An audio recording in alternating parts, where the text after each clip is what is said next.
Bonjour, c'est Azidful pour un nouveau tutoriel vidéo. Donc aujourd'hui on va voir le panneau. Alors concrètement le panneau c'est quoi? C'est un langage de programmation pour le multijoueur de San Andreas. Donc on va créer ce qu'on appelle un game mode. Donc pour créer le game mode de base, on clique sur nous ici. Et voilà, nous avons notre game mode de base. Donc moi je partirai d'un point, je vais considérer que vous savez déjà configurer votre serveur. Voilà. Donc ici on a le game mode de base, il est un peu vide, il n'y a rien. Donc je vais créer une commande qui va nous donner des armes. Voilà, ici on va sur public on player command text, c'est une callback. Alors une callback c'est quoi?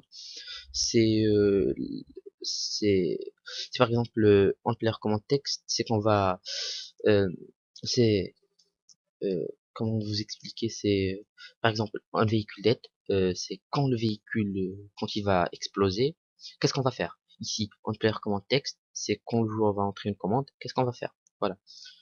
Donc ici, on va mettre à la commande par exemple le t/arm, voilà.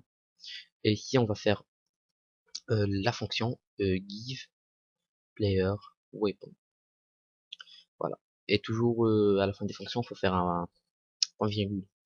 Donc maintenant, on va donner les paramètres. Alors, le premier paramètre, c'est player id. Voilà, on fait un virgule. Après, c'est l'idée de l'arme. On va aller sur Grand Theft Auto San Andreas, GTA France. Et on va choisir par exemple la M4. C'est l'id 31. Donc on va venir ici, on va faire 31. Après, on va mettre le nombre de munitions. Par exemple, 500. Voilà, on compile. J'enregistre. Parce que c'est la première fois. Enregistré, voilà. Donc on a une erreur.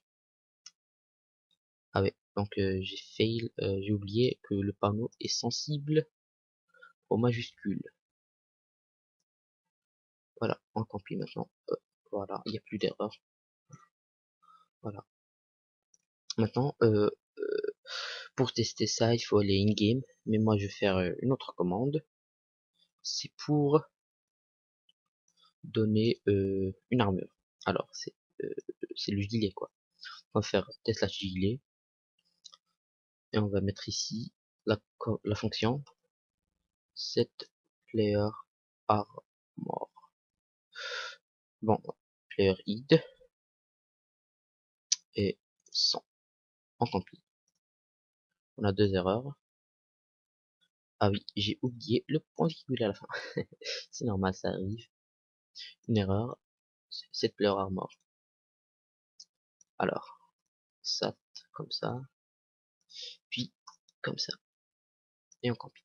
Une erreur. Donc, j'ai encore fail. Sur, sur la fonction, donc on va la chercher sur le wiki 5P que je vous recommande de visiter.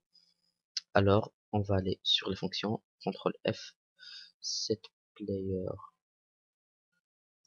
on cherche set player armor. Voilà. Bon, on va faire health, leave player health. Et là, set player health, armor. C'est avec un O, je m'en doutais. Bon, je suis pas très fort en anglais. Voilà, on compile. De warning, les warnings, c'est lose indentation, ça veut dire qu'on n'a pas indenté le texte. Bon, c'est normal. Bon, on se retrouve in-game pour tester nos commandes. A plus. Nous revoilà in-game pour tester nos commandes. C'est ce qu'on va faire maintenant. Voilà la commande pour le M4 qui est parfaitement fonctionnel.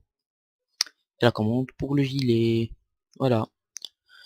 Si vous voulez approfondir vos connaissances, n'hésitez pas à visiter le wiki 5P et de lire le tutoriel de Gilux. Je mettrai les liens dans la description de la vidéo. Voilà, c'était mon premier tutoriel vidéo. J'en ferai d'autres bien sûr. N'hésitez pas à vous abonner à ma chaîne et à aimer la vidéo et à la partager. A plus pour d'autres vidéos.